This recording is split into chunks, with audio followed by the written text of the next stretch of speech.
Bienvenue dans Les Résilientes, le podcast qui réchauffe le cœur et éveille l'espoir. Ici Caroline Lepeinteur du blog Ma Belle Santé.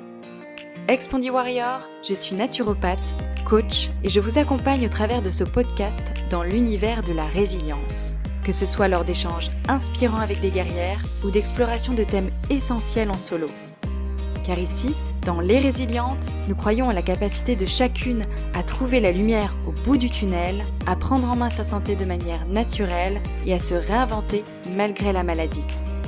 Préparez-vous à être inspiré, à ressortir plein d'élan, de positivité et à puiser dans votre propre force intérieure pour devenir plus forte que la maladie.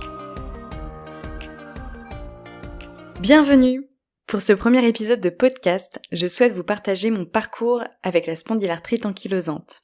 C'est un épisode assez personnel, mais ça me semble vraiment important de vous expliquer qui j'étais avant la maladie, le diagnostic, le process pendant cette épreuve de vie et qui je suis devenue aujourd'hui sans cette pathologie. Avant de rentrer dans les détails de mon parcours avec la maladie, je voudrais vous expliquer rapidement ce qu'est la spondylarthrite ankylosante. Peut-être qu'elle vous est familière ou non. C'est une maladie inflammatoire chronique qui affecte principalement la colonne vertébrale, les articulations sacro-iliaques et d'autres parties du corps comme les hanches, les genoux, les talons, les épaules et même des endroits inattendus comme les yeux. Les symptômes courants de cette pathologie incluent la douleur, la raideur, la fatigue et parfois même un gonflement des articulations. Elle peut varier en gravité, allant d'une gêne modérée à une invalidité sévère. Et son petit surnom, c'est la maladie du bambou. Imaginez votre colonne vertébrale comme une structure flexible qui vous permet de bouger et de vous plier. Et bien dans les cas graves de spondie, la fusion des vertèbres de la colonne vertébrale entraîne une raideur et une immobilité, ce qui donne l'impression que la colonne vertébrale ressemble à une tige de bambou droite. Selon la médecine allopathique, c'est une maladie dite incurable. Il existe toutefois des traitements pour mieux vivre avec la maladie, afin de soulager la douleur, réduire l'inflammation et améliorer la mobilité. Et les traitements courants comprennent l'utilisation de médicaments anti-inflammatoires non stéroïdiens, de médicaments biologiques, de physiothérapie, d'exercices de renforcement musculaire et de techniques pour maintenir la flexibilité de la colonne vertébrale. Maintenant que vous savez ce qu'est la spondylarthrite ankylosante, revenons à mon parcours avant que la maladie fasse son apparition en 2012, pour vraiment planter le contexte et comprendre ce que je faisais et qui j'étais. En 2011, à l'âge de 22 ans, j'étais en première année de Master Digital Business en école de commerce à Paris. Et j'avais à l'époque l'occasion de faire une année de césure. Pour moi, c'était vraiment une belle opportunité de prendre une année pour acquérir une expérience professionnelle concrète, faire développer mon réseau professionnel en collaborant avec des personnes de mon domaine pro, donc notamment e-commerce, e-business, de renforcer mon CV bien entendu, et puis également c'était pour moi l'occasion de me découvrir, de gagner en maturité, de prendre du recul par rapport à mes objectifs professionnels. Donc ma décision était prise, j'allais prendre une année de césure, et j'ai eu la très belle opportunité d'intégrer l'équipe de chefs de projet e-commerce d'un grand groupe international à Lille. Mais avant d'emménager dans le Nord, je suis partie en vacances avec une amie au Rajasthan. Quelques jours après notre arrivée, suite à une intoxication alimentaire, je suis tombée très malade, jusqu'à être à l'hôpital parce que je n'arrivais plus du tout à respirer. J'étais sous perfusion, isolée de mes proches, et ça a été un réel stress émotionnel mais aussi physique pour mon corps. Et si je vous raconte cet épisode de vie, c'est que selon moi, ce n'est pas sans lien avec le déclenchement de la maladie auto-immune qui arrivera quelques mois après cette expérience. Et j'aime beaucoup d'ailleurs la phrase de Bruce Lipton, qui est un biologiste renommé spécialisé dans l'épigénétique. Il le dit bien, 90% des maladies n'ont rien à voir avec un défaut de notre corps, mais sont liées au stress. Heureusement, j'ai été rapatriée en France une fois que mon état s'est stabilisé, et une semaine après, j'enchaînais avec mon contrat dans cette entreprise à Lille. Les mois passent, et évidemment, suite à cet épisode, je vis beaucoup de fatigue. Je digère très mal, mon système digestif est dans un état déplorable, et je tombe tout le temps malade. C'est-à-dire que le moindre petit virus, c'est pour moi. Clairement, je n'en avais pas la connaissance à l'époque, mais j'étais sujette à ce moment-là à de l'inflammation chronique, le terreau parfait pour accueillir une maladie auto-immune. En février 2012, j'intègre une nouvelle entreprise pour un nouveau contrat en tant que chef de projet web, et là, je commence à avoir des douleurs au talon droit de manière irrégulière. J'arrivais plus à marcher normalement et à conduire, tellement ça me créait des crampes et des douleurs. Et je vous avoue qu'évidemment, sur le moment, j'ai pas du tout fait le lien avec une éventuelle maladie, mais aujourd'hui, avec du recul, je sais très bien que c'était les prémices de cette spondie. Et au courant du printemps 2012, je suis partie en week-end dans le sud, et sur le chemin du retour, le train s'est immobilisé à cause d'une rupture de caténaire. Alors pour moi, à ce moment-là, c'était un peu le stress parce que j'avais une grosse présentation à faire le lendemain pour mon entreprise, et l'immobilisation du train a duré plusieurs heures, on a dû dormir dans le train et on est arrivé très tôt le lendemain matin à Lille. Comme j'avais très peu dormi dans le train, j'étais très fatiguée, donc avant d'aller au travail, j'avais décidé d'aller un peu chez moi pour me reposer. Et clairement, c'est là que j'ai eu mon premier gros symptôme de la maladie. Durant cette heure de repos, c'était pour moi hyper inconfortable de m'allonger sur le dos. J'avais très mal en bas du dos. Et évidemment, sur le moment, je me dis quoi ? Je me dis que les douleurs étaient dues à la posture que j'avais eue dans le train toute la nuit. Sauf que les douleurs perdurent, qu'elles sont de plus en plus intenses. J'ai comme des grosses boules au niveau des sacroiliacs, c'est très inflammé. Du coup, je décide d'aller voir un médecin généraliste, et c'est à ce moment-là que mon errance médicale a débuté. Ce médecin me dit que ce n'est rien, que c'est certainement dû à mes chaussures de running, parce qu'à l'époque, je courais pas mal, et donc il me donne simplement comme conseil de changer mes chaussures de course à pied. C'est ce que je fais, mais malgré ça, les douleurs sont toujours là. Je retourne voir ce médecin, et là il me dit « Écoutez, vous avez certainement un affaiblissement musculaire, je vais vous prescrire une dizaine de séances chez le kiné. » Je vais donc chez le kiné, ça me fait beaucoup de bien en effet, on travaille beaucoup sur ma mobilité, et je sens que ça a un effet sur mes douleurs. Je suis rassurée à ce moment-là, et heureuse de voir que mes douleurs se réduisent. Sauf que quelques semaines plus tard, j'ai une énorme crise au point où je boite la journée. À partir de cette première crise, je suis devenue complètement dépendante des anti-inflammatoires. Mes nuits sont devenues chaotiques. Toutes les nuits à partir de 3h du matin, je ne peux plus dormir allongée. Je suis obligée de dormir assise, car c'est la seule posture où les douleurs sont moins intenses. Les anti-inflammatoires et la bouillotte ne me quittent plus à partir de cette heure de la nuit. Et le matin au réveil, j'ai des raideurs, il me faut un certain temps pour retrouver un peu de flexibilité, de mobilité. J'ai vraiment l'impression d'être dans le corps d'une vieille femme. À ce moment-là, mon amoureux, qui va devenir par la suite mon mari, s'interroge par rapport à mes symptômes et fait très vite le lien entre ma condition de santé et celle de 2 grands sportifs. Il me parle de Tatiana Golovin, une grande joueuse de tennis internationale, et d'Alejandro Alonso, un footballeur extrêmement connu, qui ont mis fin à leur carrière suite à une maladie auto-immune qui s'appelle la spondylarthrite ankylosante. Je vous avoue, quand il me parle de ça, je fais vraiment l'autruche. Je me dis non, mais attends, c'est pas possible à mon âge. J'avais 23 ans à l'époque, d'être touchée par ce type de maladie. C'est vraiment la première fois que j'entendais parler de cette maladie. Je me dis que c'est passager, que c'est vraiment dû à cet épisode dans le train, que c'est rien. Bref, je suis dans le déni. 2 années passent comme ça, où les douleurs sont omniprésentes, ponctuées par une intensification de mes symptômes par moment, et je finis tant bien que mal ma 2e année de master. Avec mon futur mari, on a l'opportunité de partir sur Bordeaux, et je me souviens encore qu'ils me disent « Écoute, on va trouver un logement à proximité de ton futur travail pour que tu puisses avoir le moins de distance à faire à pied, parce que je boitais tout le temps, et c'était vraiment fastidieux pour moi de me déplacer. » Les petites nuits hachurées et les douleurs étant très intenses, ça impacte mon nouveau travail de testeuse logicielle. Je suis d'une humeur un peu exécrable avec mes collègues, je suis très fatiguée. J'essaye de cacher ma condition physique en essayant de boiter le moins possible ou en racontant que je me suis blessée en faisant du running.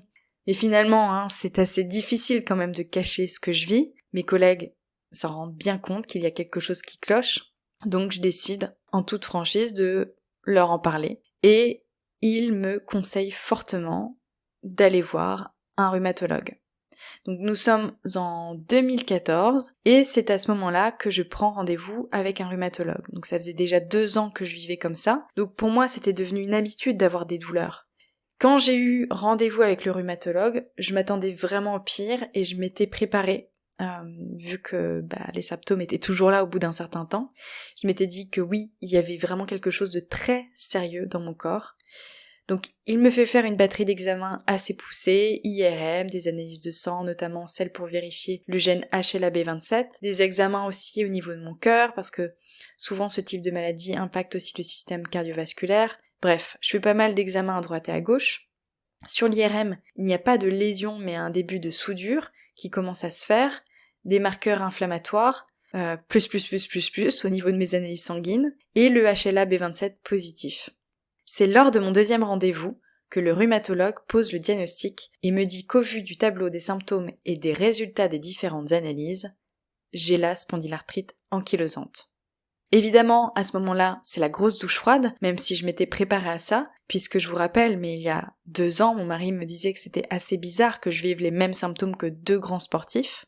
Donc je m'étais préparée à cette éventualité de maladie. Mais c'est vrai que quand on a le diagnostic, même si c'est un soulagement parce que j'avais vraiment envie qu'on me mette une étiquette, un nom sur ce que j'avais, sur le mal qui habitait en moi, c'était quand même très difficile à recevoir. En plus, je vous avoue, le rhumatologue n'y a pas été de main morte puisqu'il m'a dit tout de suite de me faire reconnaître comme travailleur handicapé, de faire les démarches pour prendre des immunosuppresseurs, donc des anti-TNF, de me dépêcher d'avoir des enfants parce qu'il y avait des risques d'infertilité avec les traitements. Mais pour moi, à 25 ans, c'était inenvisageable d'être maman.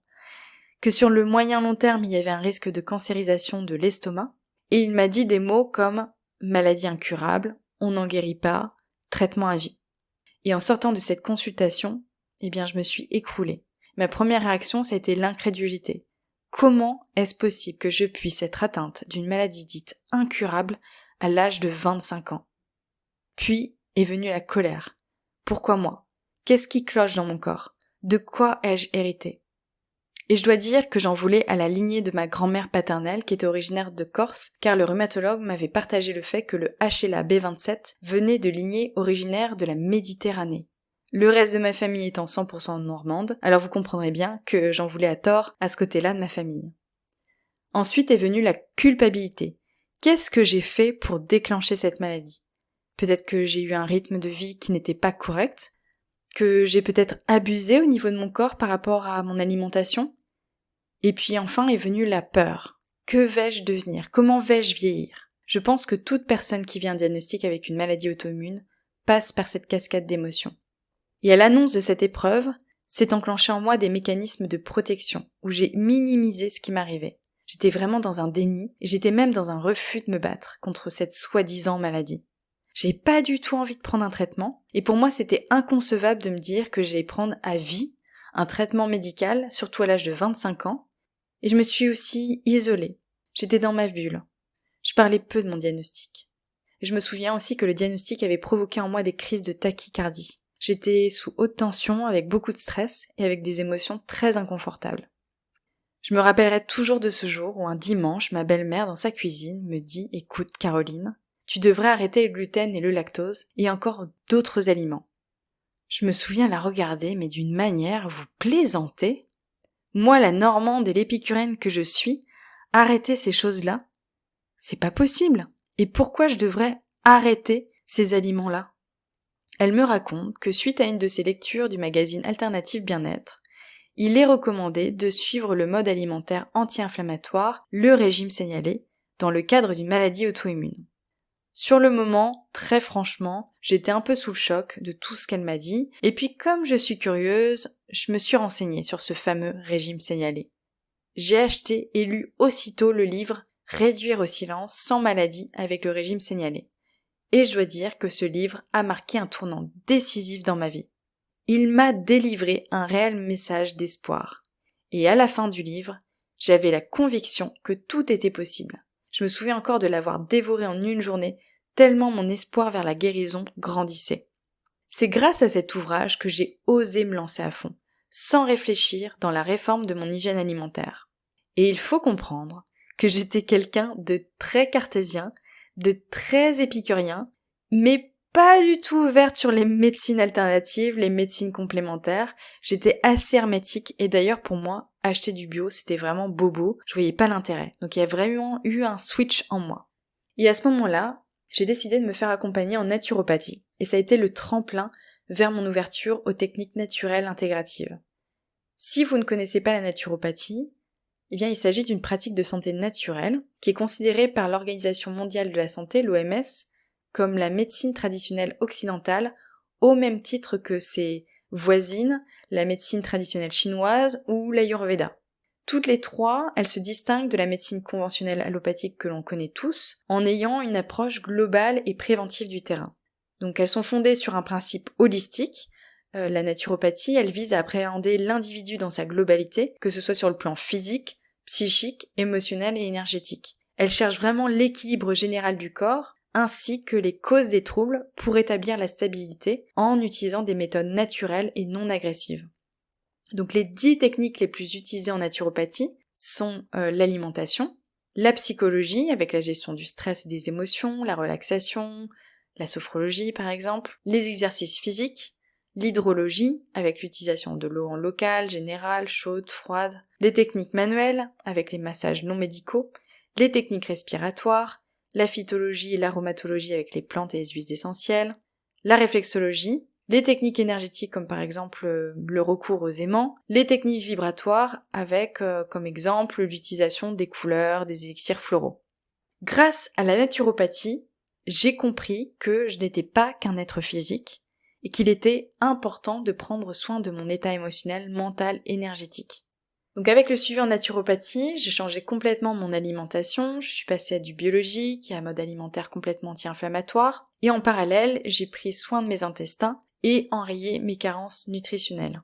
Aussi, comme je vous disais, j'ai pris soin de moi autrement que par l'alimentation, je me suis inscrite à des cours de Hatha Yoga, alors que pour moi, le yoga, c'était un peu le sport de mamie. J'en ai fait du chemin, je vous dis. Le yoga me faisait beaucoup de bien sur le plan physique, mental et émotionnel. Le mouvement doux, les étirements, la relaxation, ça me permettait de réduire l'inflammation chronique. Et c'est dans le cadre de ma pratique que j'ai réalisé le pouvoir de la respiration sur mon bien-être. En pratiquant des exercices respiratoires, je réussissais à ne plus avoir de crise de tachycardie.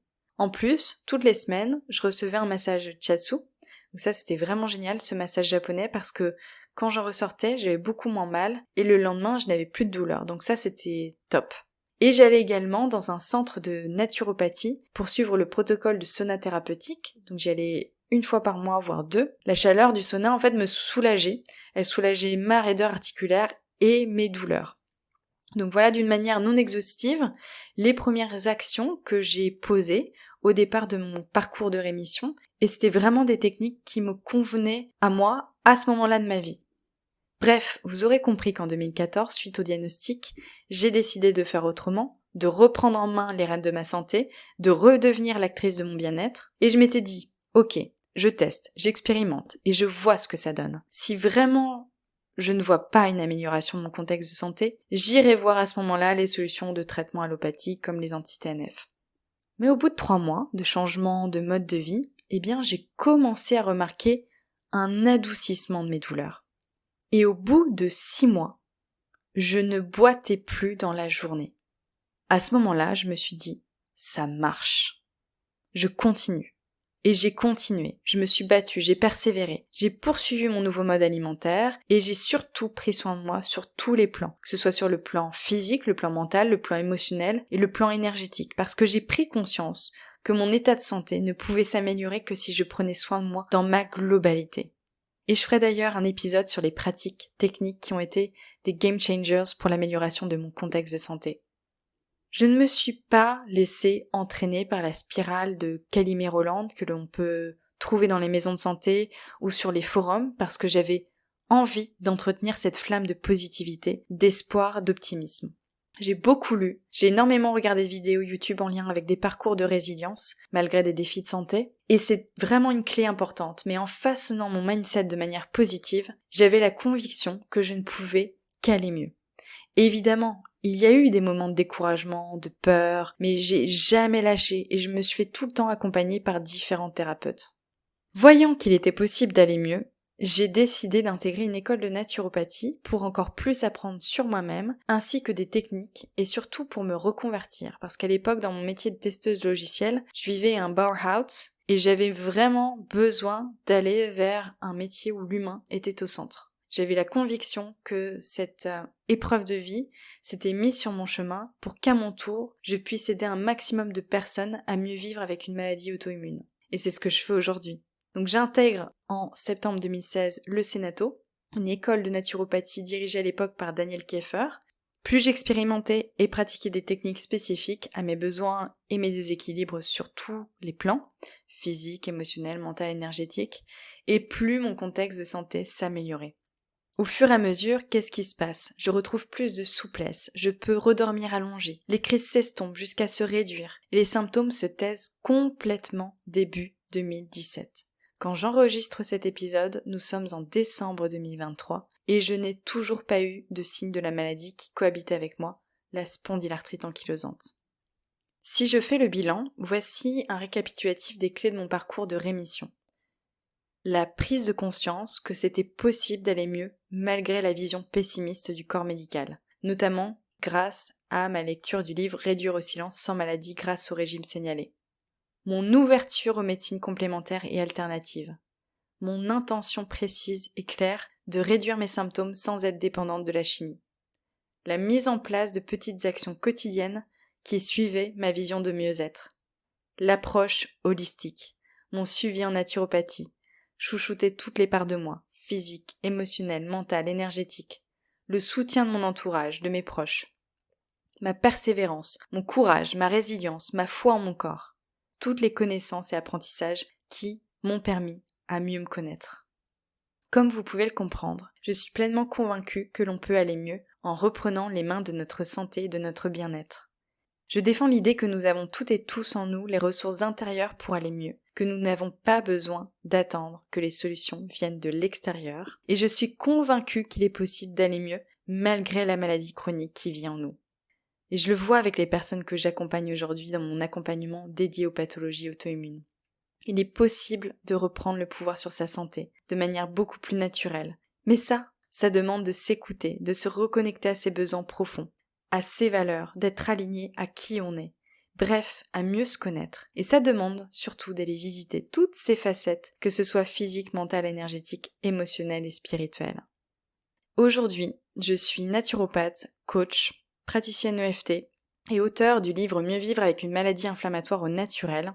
Je suis installée depuis 2020 et j'ai énormément de gratitude pour cette maladie qui m'a mise sur le chemin du mieux-être et sur ma mission de cœur qui est aujourd'hui le métier de naturopathe. Et pour moi aujourd'hui, c'est un réel plaisir d'accompagner à mon tour des personnes qui font preuve de résilience, qui souhaitent se servir de cette épreuve de vie comme d'un tremplin pour se réaligner à leur nature profonde. Aujourd'hui, je vis selon un mode de vie anti-inflammatoire et pour moi, ce n'est absolument pas une contrainte, ce n'est pas du tout fastidieux. De toute manière, je ne pourrais pas revenir à un mode de vie que j'avais l'habitude de suivre avant ma maladie. Et aujourd'hui, j'ai vraiment du plaisir à consommer anti-inflammatoire. Mes habitudes alimentaires et mes habitudes de vie sont bien ancrées. J'ai beaucoup de plaisir en fait à vivre avec cette philosophie de vie. Donc pour moi, c'est bien ancré, enraciné et je ne pourrais absolument pas le changer. J'espère que le partage de mon parcours avec la maladie vous donnera l'envie de prendre en main votre santé d'une manière beaucoup plus proactive, d'une manière beaucoup plus naturelle, globale et intégrative, que je vous aurai transmis de la positivité, de l'optimisme. En tout cas, je vous souhaite beaucoup de courage, de persévérance, de détermination et de connexion à vous-même. Vous pouvez devenir beaucoup plus forte que la maladie et si vous avez cette envie forte en vous, eh bien je vous invite à me rejoindre dans mon accompagnement Connexion à sa nature profonde où je vous guide de manière individualisée et globale pour reprendre le pouvoir sur votre maladie auto-immune. Je vous invite également à lire mon livre Mieux vivre avec une maladie inflammatoire au naturel, paru chez les éditions First. Je vous embrasse, à très bientôt pour un prochain épisode. Un immense merci d'avoir partagé ce moment de résilience avec moi aujourd'hui. Si vous avez apprécié cet épisode, n'hésitez pas à le partager avec vos proches et à suivre le podcast pour ne manquer aucune de mes futures conversations inspirantes. Et si les résilientes vous inspirent, Je vous invite également à prendre un moment pour noter le podcast avec 5 étoiles sur votre plateforme d'écoute préférée. Chaque étoile et chaque partage sont des lumières qui guident ce podcast vers celles et ceux qui ont besoin d'inspiration, de positivité, que ce soit celles qui vivent avec une maladie ou celles qui accompagnent un proche dans ce parcours. Pour rester connecté, rendez-vous sur mon site internet mabellesanté.com et suivez-moi sur mes réseaux sociaux. C'est là que je partage des conseils, des ressources et toutes les informations sur mes accompagnements dédiés aux guerrières qui aspirent à devenir beaucoup plus fortes que leur maladie auto-immune. Prenez bien soin de vous et à bientôt pour de nouvelles histoires de résilience.